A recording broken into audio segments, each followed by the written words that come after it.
tout le monde, c'est toujours Sadako à la Paris Games Week et c'est aussi l'occasion de rencontrer des super développeurs. Donc on est avec Florian, tu es level designer de Sniper Elite 4. Tout à fait, c'est ça. Bonjour. Alors, dis-nous un petit peu quel est ton rôle au sein du studio de Rebellion et surtout ce que tu as fait pour Sniper Elite 4. Donc je suis level designer. Aujourd'hui sur la démo qu'on vous présente, c'est pas mon boulot à moi et je peux pas trop vous en dire sur ce que j'ai fait personnellement sur le jeu. Mais bon voilà, je suis level designer. On est une assez grosse équipe. Combien à peu près? Je peux pas dire non plus au niveau des détails. Tout ce qui va être nombre et technique, il y a beaucoup de trucs que je vais pas pouvoir dire. Entre 1 et 500. Voilà, exactement. Super. C'est tout à fait ça. Dans le 1000. Ouais, donc comme tu as pu le voir, on a des niveaux qui sont plus grands. Oui. C'est vrai qu'on peut parler de ça maintenant. Comparé à Sniper Elite, je crois que c'était V3. Pas 3, juste 3, ouais, 3, c'était 2 alors V2. Ouais, c'est ça. Ouais, c'était pour le petit jeu de mots avec les fusées allemandes. Ouais, avec les fusées, d'accord. Donc là, on a des environnements qui sont beaucoup plus vastes. Alors, on n'est pas dans un monde ouvert, mais on a franchement l'impression de l'être, quoi. On est sur des cartes ouvertes. On conçoit les niveaux de manière à ce que ce soit des sandbox.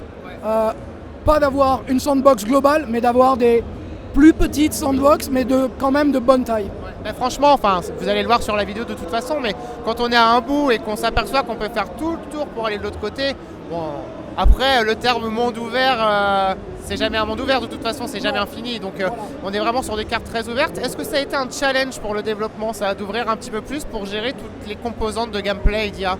Oui, spécialement. Alors bon, moi je suis pas programmeur, mais je sais quelles ont été les difficultés pour adapter les IA justement à des environnements beaucoup plus grands. Donc oui, ça a été vraiment un challenge.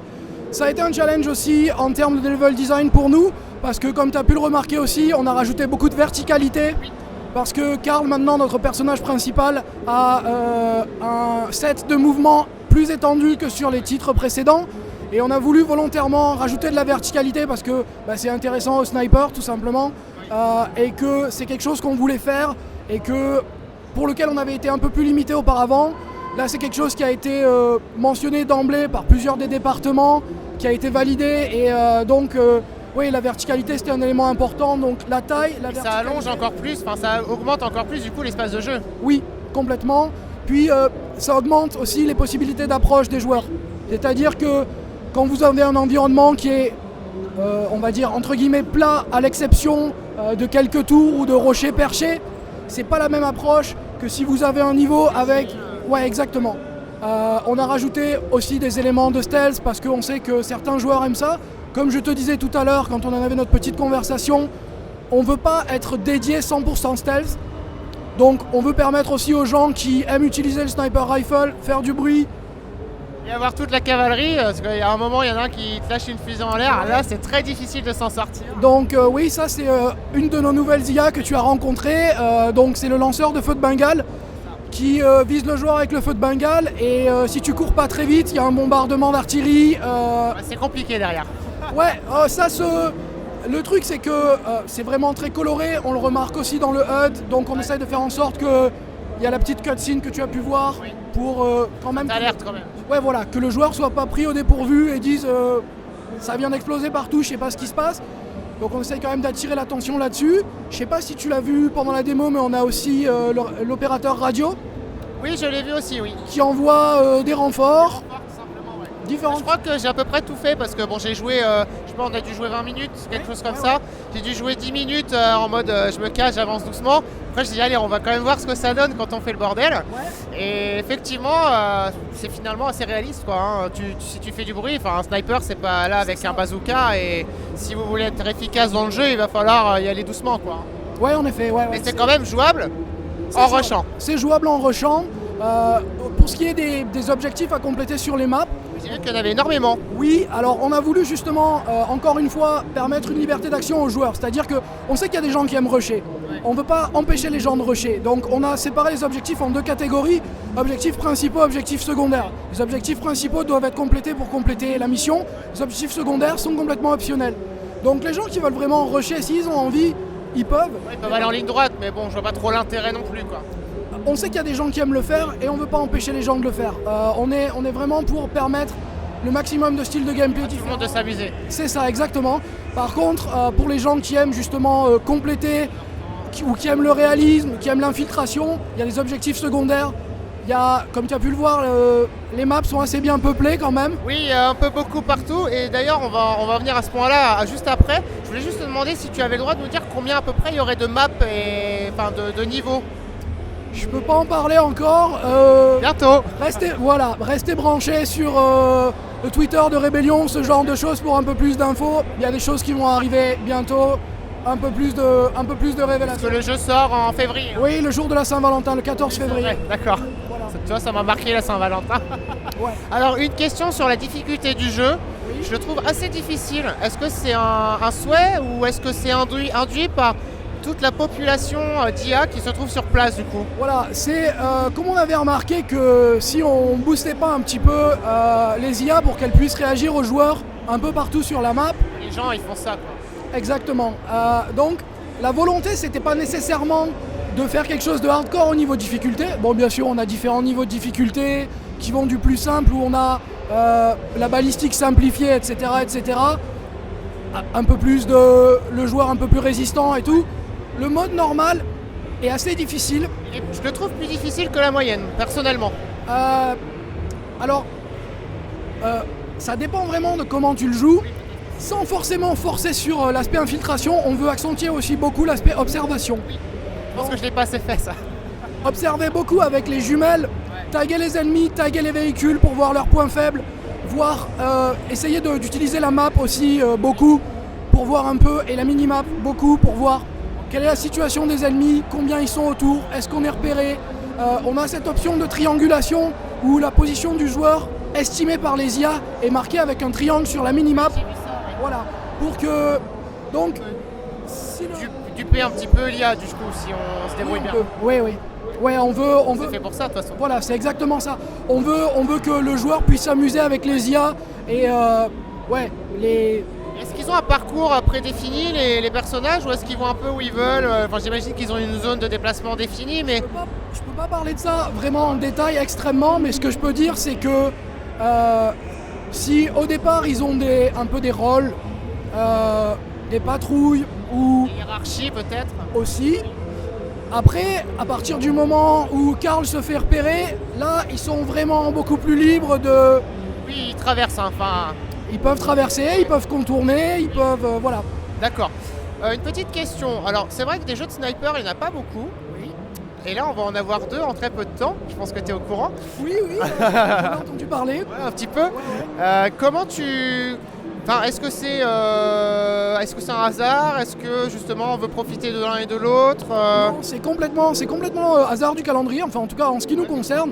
Pour nous, il y a de la place pour tout le monde, c'est-à-dire qu'on est un des rares jeux qui continue sur la Seconde Guerre mondiale. Oui. Comme, on n'en a pas parlé trop, mais c'est la campagne d'Italie pour celui-là. Eux, c'est un FPS, nous, c'est un third person. Oui, c'est vrai. Finalement, c'est très différent. Eux, ils sont partis sur quelque chose de très moderne, avec l'utilisation de drones, etc. Je vais pas rentrer dans les détails, c'est pas à moi d'en parler, mais pour moi, il y a de la place pour tout le monde.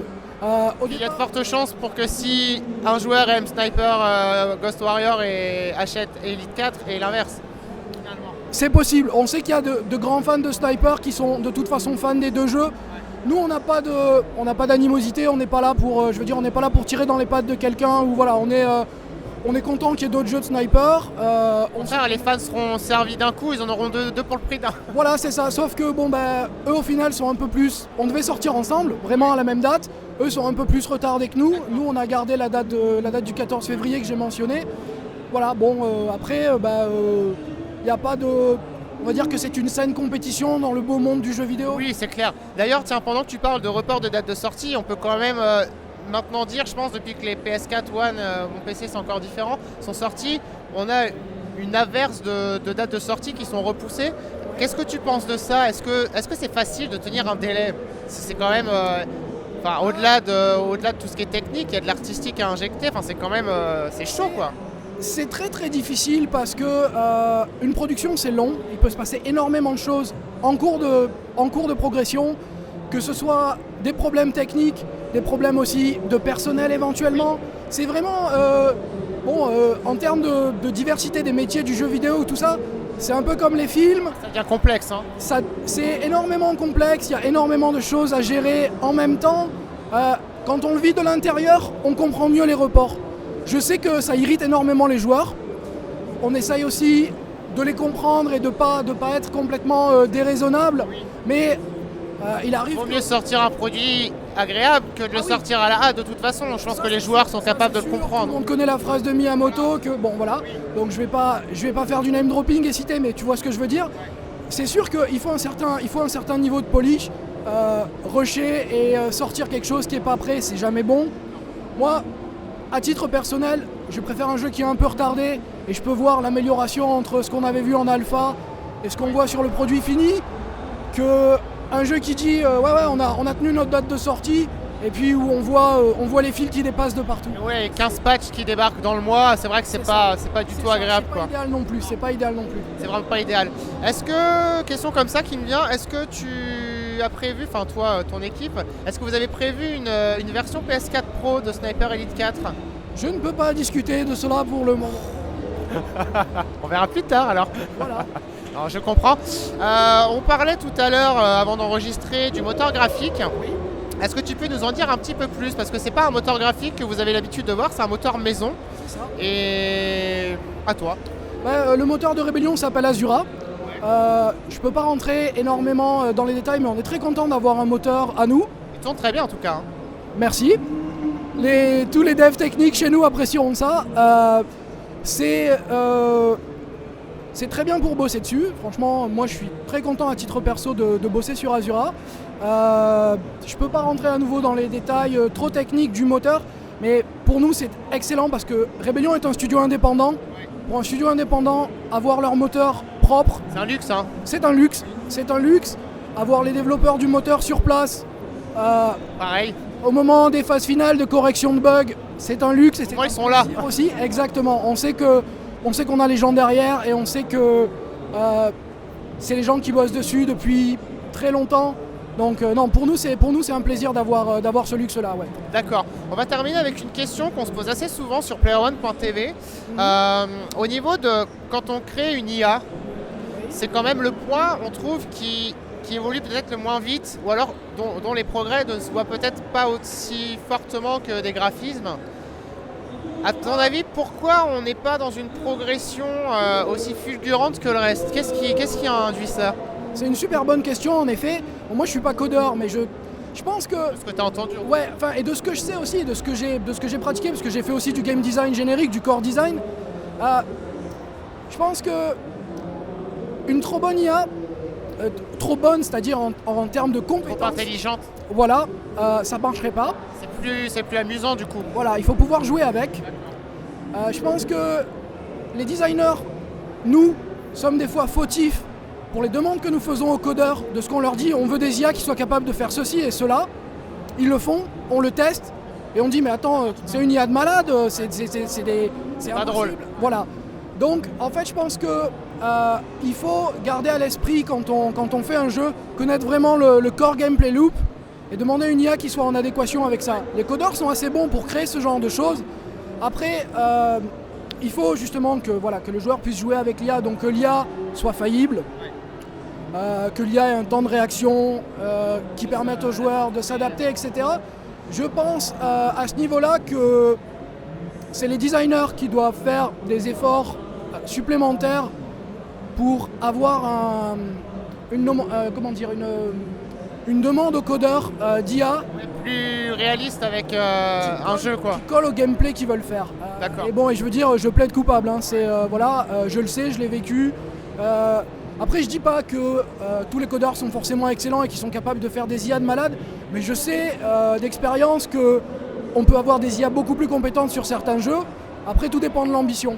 C'est-à-dire que Oui, du temps de développement et c'est ça, avec un jeu beaucoup plus ambitieux, une sandbox beaucoup plus grande, comme on peut en avoir sur des jeux dits à monde ouvert, on voit que, puis on a différents types d'IA, on peut avoir des civils, on peut avoir, des voitures, c'est ça exactement. Il y a quand même des choses qui, à mon avis, sont assez remarquables, qui sont faites maintenant. Je pense que, aussi, du point de vue des joueurs, c'est beaucoup plus facile de remarquer ce qui se voit. Voilà, ce qui déconne, que ce qui marche bien. Donc je dirais que c'est beaucoup plus facile de repérer ah ouais là le gars il fait n'importe quoi. Oui, que de se dire tiens celui-là il a eu un parcours formidable, il a évité ça, il est allé là, il a fait ça quoi. Oh j'ai été surprise par ce gars parce que les joueurs. C'est normal, enfin. Puis les joueurs peuvent être très irrités par des IA trop bonnes. Genre, il m'a pris à revers, je l'ai pas vu arriver, il m'a mis une balle dans la tête. Ouais, c'est n'importe quoi. Non, c'est une IA qui a bien fait son job parce qu'elle a été programmée pour faire ça. Donc, ouais, pour moi, c'est une question un peu à double tranchant. D'accord.